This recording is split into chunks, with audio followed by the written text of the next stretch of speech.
Hi and hello there, Taurus! Welcome sa lahat ng mga Taurians out there. Cross-watchers ni Taurus, welcome rin kayo. You can also switch roles if you want, okay? At kung meron ditong watchers, yan, just take only what resonates rin, okay? At syempre, kung merong Taurus sa natal/birth chart, welcome din. By the way, hi sa ating mga new viewers. My name is Yan, returning Istambayers.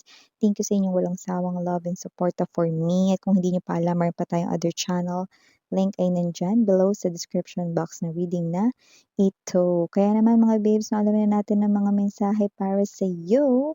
At yun na nga ang titingnan natin dito. Tara, ay magkaka-rhyme. Lahat tayong gender, babae, lalaki, LGBT, lahat ay welcome. Pwede rin pong i-switch ang mga roles dahil possible talaga magkapalit-palit kasi general reading ito. At lahat may free will kayo, like malaya kayo rito no, na gamitin ito kung gusto nyo i-claim ang mga mensahe or hindi. So let's go ahead and check these messages para sa iyo, Taurus. Archangel Michael, maraming salamat, Angel Guides. Can we get messages right here for my Taurus people, please? What does Taurus needs to know? Can you please show me? Taurus. Mga mensahe for Taurus, please. Taurus.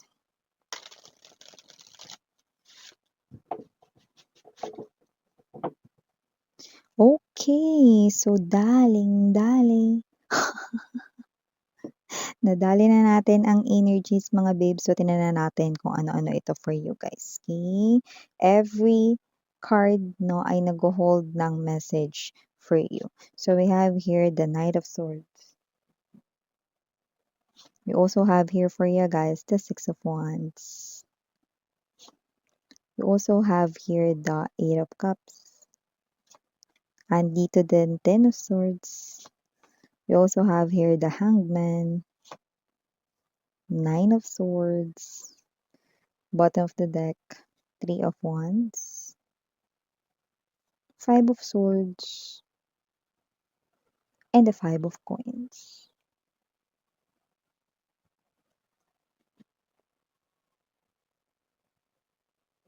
Okay. So, it looks like dalawang tao ang nakikita kong paparating sa'yo, Taurus. Yung isa, new person, like this person right here, matagumpay siya sa kanyang mga ginagawa ngayon. Pwede ring may success siya rito sa kanyang energy, no? Possible, mga babes, na itong energy na to na is maka-involve mo when it comes to love, Six of Wands, energy. I do see na itong tao na to, bukod sa may itsura siya, possible rin mga babes, no, na siya ay habulin, 'yan 'no, pero matino ito, yun oh. At kung sino man 'tong energy na 'to 'no, naamoy ko mabango ang kanyang pagkatao, 'yan 'no. So mamaya na yung iba pang mensahe tungkol sa kanya, sabihin ko muna yung isa naman na paparating sa'yo ay isang person rito 'no, na, nagtataglay siya rito mga babes 'no, ng bagong energy pero mukha siyang luma. Ano daw?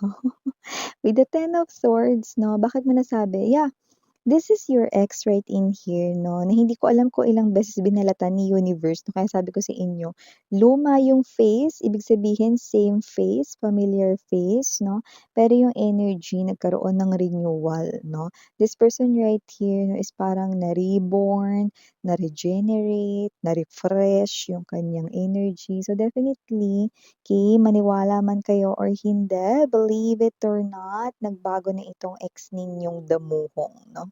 So with the Hangman energy right in here na this person, okay, gusto niya ditong magplano 'no, at gawin. Actually, yung iba tapos ng magplano, gagawin na ito 'no. So nakita natin dito na yung gusto nilang gawin dito 'no, mga babe, is ang gumapang pabalik sa inyo, ano. So kung tumakbo ito, paalis sa buhay mo, ngayon siya ay gagapang pabalik, yun 'no. So yeah, definitely bakit paggapang 'no? Ano ba yung mga gumagapang na hayop, okay, aside from worm, yung mas malaki dun, ahas. So ibig sabihin inahas kayo niyan o yan yung energy na kumapit sa ahas 'no, na mukhang tao. Third party. Ibig sabihin 'no, kung ex ninyo ay in-involve kayo sa isang third party situation mga babes 'no, itong tao na 'to 'no, ay nakita ko ritong nagbago na talaga ng bonggacious 'no.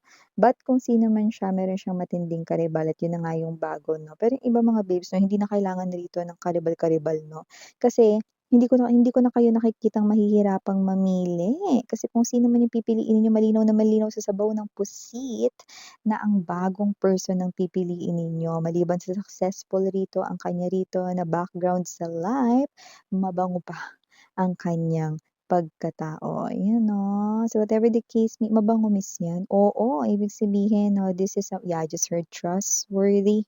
This person is mapagkakatiwalaan. This person right here 'no, keeps his or her promises at gagawin niya talaga ito at ang pinakamaganda, hindi nangiiwan. Kung sino man ito, bagong energy at nakikita ko rito ito ang pipiliin mo, 'yan oh, nadali mo.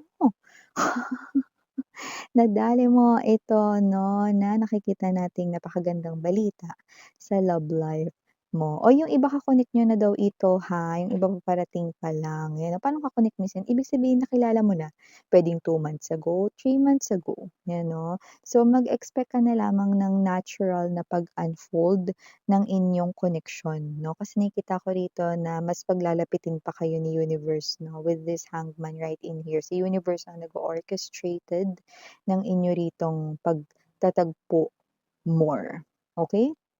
Or pagsasama more, okey? So, may energy rin dito mga babes na possible na meron tayong nakikita ritong lipat bahay, ano, maaaring may lilipat talaga literal ng bahay, yung iba hindi niyo alam lilipat kayo ng bahay kasi ikakasal ka na, ayan oh.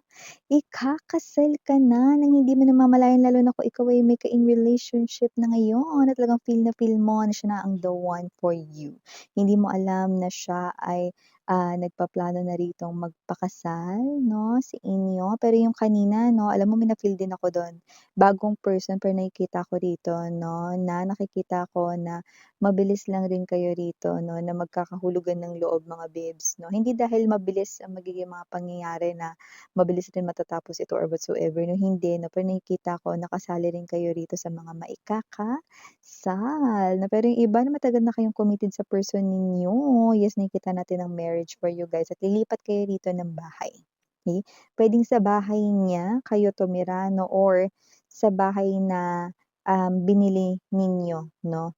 Together at yung iba binili niya 'no, para sa inyong pagsasama, 'yan 'no. So, it might be a surprise 'no, at nakita ko kayo rito 'no, na mukhang malakas kasi yung intuition niyo, sweetheart. So, mararamdaman niyo 'yan. Kaya meron kayo ritong energy ng baka hindi kayo makatulog with the Three of Wands to the Nine of Swords energy. Pero yung energy ninyo dahil hindi kayo makatulog dahil sa what? Eh, dahil sa excitement, 'yan 'no. So, may energy kayo rito ng pagpa-panic pero yung mga mabababaw lang like, OMG! Ano kayang gagawin? Ano kayang susuot ko bukas? Parang feeling ko talaga this is it na talaga. Feeling ko magpo-propose na talaga si ano sa'kin, si Love, 'yan 'no. Ano mang tawagan ninyo baby or whatever 'no, or magsasama na kami whatever 'yan 'no. So, maaaring yung person mo is nagbibigay din ng hint at sign with the Three of Wands energy 'no. Yung iba, ay minsan hindi pa nagbibigay ng sign pero nafi-feel ko talaga then yun na yun, 'di ba? So, maliban diyan sa lipat bahay 'no, na 'yan, pero yung iba yun ang clue mismo. Okay, kung kailan kayo lilipat ng bahay, like change of location, okay, marami-raming nakikita ko rito kayo-kayo yung mga tatapak sa marriage life 'no, and hindi lang ito basta marriage 'no. This is your journey to forever, Taurus, yung nakikita natin dito, 'yan. And also may energy rito ha, alam mo may nakikita ko ritong mang-aaway sa inyo, pero for some reason hindi ito yung ex mo, pero konektado siya sa ex mo. Third party ba miss 'yan? Hindi, hindi, parang sawsawero-sawsawera lang. Ito yung energy, alam mo kasi meron akong na-pick up dito with the Five of Swords energy, Eight of Cups 'no. It could be kasi, one of the closest friend ng ex mo. Yung ex mo kasi may pagkasinungaling, kaya posibleng ang kuwento dati ikaw yung masama. 'no. Ngayon na posibleng nabalitaan kasi balita itong sword, eh, balita 'yan at komunikasyon, okey. Ngayon maaaring mabalitaan ito na friend niya rito na gumaganda love life ninyo, na nagsimula na kayo ulit dito sa bagong pag-ibig or whatsoever 'no. So kung sino man 'yan hindi talaga niya alam yung totoo 'no, na yung ex mo talaga yung nangaliwa rito 'no or hindi niya talaga alam dito yung buong pangyayari. Okey. So, parang masama kayo dun sa kuwento na yun. So, nakikita ko rito possible na magparinig ito, yung iba talagang aawayin kayo, you know? Yung iba pasugod talagang literal dito ng mga away, pero yung energy, yung pasugod na yun is yung, "Grabe ang jupal ng pes." Yung tamang parinig rito pero mali yung kuwentong nasagap niya, 'di ba? Kasi yun yung kinuwento ng ex niyo dati. 'Yan. Kasi nga nakita ko dito parang dun sa ex ninyo either ikaw yung masama or binaliktad kayo ng ex niyo dati, okey? Kasi nga naman 'pag bigla niyang sinabi na siya ay lumipat ng isang relasyon or sa kabilang relasyon, siya talaga yung maiisip na masama, tama, 'di ba? So, posibleng talagang naging maganda yung pagkakatahi-tahi ng kuwento dati 'no? Siguro dating mananahe or sastre ang person mo 'no? So yun yung nakita natin dito. So maliban diyan 'no, Taurus, nakita rin ako dito ng energy mo. Alam mo ito ang ganda nito, alam mo dito hindi ko talaga, parang yung energy niyo rito is hindi kayo rito makapaniwala, you know, parang hindi ako makapaniwala, ayan 'no, na nakikita ko kayo rito nagpaplano kung ano yung gagawin ninyo para paglaguin ang pera ninyo. 'No? Kasi nakikita ko rito na magkakaroon kayo ng higit sa sapat na pera kung saan may pagpaplano kayo rito na mas palawakin pa 'yan. Pagpaplanong magkaroon ng negosyo, ayan na tingnan mo 'to 'no, parang gusto ko magtayo ng negosyo sa banda doon, ayan 'no, or gusto ko na magtayo kami ng vacation house doon naman sa banda doon, 'yan oh. Alam mo yung pagpaplano napaka-heavy dito 'no, alam mo yung kanina pa ako nagsasalita telling the other messages 'no, but this is what really 'no, the heavy message ng pinaka-reading ninyo. I'm seeing you planning because you have that so much money that you can use 'no, to implement all of these things, to create all of these things that you have in your head, na minsan lang pangarap sa'yo pero eto 'no, magagawa mo ang negosyong pangarap mo, magtayo rito ng bahay or ng vacation house para sa family or sa future family mo. I'm seeing you right in here holding that sobra sa sapat money 'no, para talaga naman na-i-push ang mga pangarap mo 'no, na dati ay nagsisilbing pangarap lamang 'no, imprint lamang sa isip mo pero ito na yun 'no, nangyayari na, natutupad na. Wow! So yeah, these are all the messages you've got right here. Ano pang hinihintay mo 'no, wala na dapat i-waitings dito, i-claim, claim, claim, claim, claim, claim, claim mo na yarn, Taurus. So yeah, these are all the messages I've got right here for you guys. Again, I'm Yuriana on me for the girls and Yana Duna for the boys. Sarang heal, love and light. Annyeong.